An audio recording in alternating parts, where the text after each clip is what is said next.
What's up guys? For today's video is mag-a-assemble tayo ng freshwater generator ejector pump. Ang freshwater generator po pala dito sa barko is Alfa Laval na plate type JWP 16, C40 and 50. Meron itong capacity na 8 to 10 cubic per 24 hours. Ito ay depende rin sa load.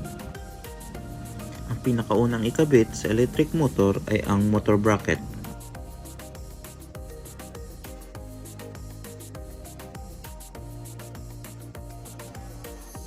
Ang next naman ay ang coupling shaft.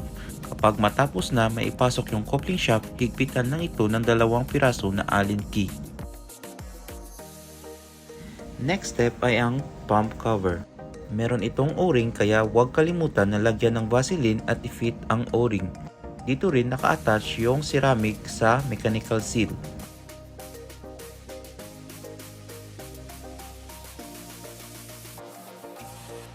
Matapos ikabit yung pump cover, ang next na ikakabit na naman ay ang mechanical seal.